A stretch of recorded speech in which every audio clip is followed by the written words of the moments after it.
Lake খাল পরিষ্কার পরিচ্ছন্ন বর্জ্য ব্যবস্থাপনা এই বিষয়গুলো নিয়ে আমাদের আন্তঃমন্ত্রণালয়ের যে কমিটি করে দিয়েছিলেন মাননীয় প্রধানমন্ত্রী, আমরা বিগত 2 মাস যাবৎ যে বিষয়গুলো নিয়ে কাজ করেছি, লেক খাল পরিষ্কার, আবর্জনা, ট্রাফিক ব্যবস্থা, এই বিষয়গুলো নিয়ে একটা রিভিউ মিটিং ছিল মাননীয় প্রধানমন্ত্রীর কার্যালয়ে, যেখানে উনি সভাপতিত্ব করেছেন।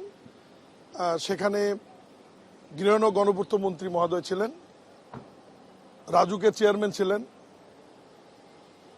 ঢাকা উত্তর ও দক্ষিণ সিটির 2 প্রশাসক, সিইও, চিফ ইঞ্জিনিয়ার সহ যারা দায়িত্বশীল ব্যক্তি। মূলত আমরা উপস্থাপন করেছি যে এতদিনে কি সিদ্ধান্ত বা কি কার্য ব্যবস্থা আমরা নিয়েছি। আজকে যেটি সিদ্ধান্ত হয়েছে মূলত 3টি বিষয়ের উপর। প্রথমটি হচ্ছে যে বাসাবাড়ি এবং সোসাইটি থেকে পয় নিষ্কাশনের যে ব্যবস্থাটা সরাসরি সুয়েজ লাইন যেগুলো লেকগুলিতে গিয়ে বা খালগুলিতে গিয়ে পড়ছে, কোন কোন বাসাতে সেফটি ট্যাঙ্ক বা আপনার শোকয়েল নাই, এগুলো রাজুকের নেতৃত্বে একটা টিম আজকে করা হয়েছে, যেখানে সিটি কর্পোরেশন ওয়াসার প্রতিনিধিরা থাকবে। একটা জরিপ করা হবে এবং এই জরিপের রিপোর্ট জুলাইয়ের 10 তারিখের মধ্যে জমা দেবে রাজুক এই কমিটির কাছে। এটা হচ্ছে প্রথম।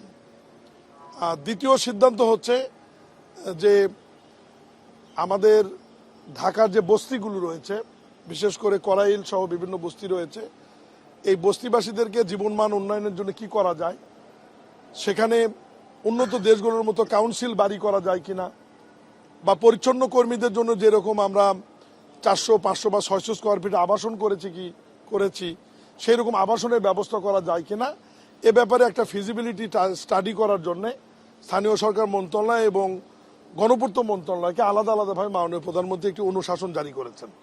আমরা সেটা নিয়েও কাজ করব। আর আগামীকাল ধানমন্ডির লেক নিয়ে আর একটা মিটিং রয়েছে, সেখানে গণপূর্ত মন্ত্রণালয় এবং দক্ষিণ সিটি কর্পোরেশনের ওনারা থাকবে।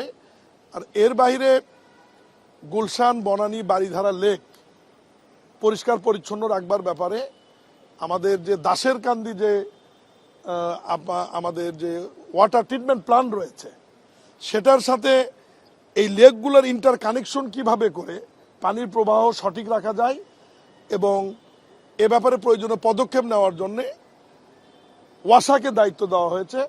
ওয়াসা এটি আগামী 7 দিনের মধ্যে, মানে ঈদের পরেই তারা একটা চূড়ান্ত প্রতিবেদন দাখিল করবে, কত টাকা লাগবে এবং কোন দেশ এটা ফান্ডিং করবে। এই বিষয়গুলো নিয়ে মূলত আজকে সিদ্ধান্ত হয়েছে। আপাতত এই পর্যন্ত আজকে ইন্টারলিঙ্ক করার ব্যাপারে একটা এটার ব্যাপারে ফিজিবিলিটি সব মিলিয়ে আমরা যেটা মানে দাসের কান্দি হয়ে এই লেকগুলি হয়ে আবার পানি রিসাইকেলিং যাতে হয়, এ ব্যাপারে একটা প্রস্তাবনা চাইনিজ একটি কোম্পানি দিয়েছে।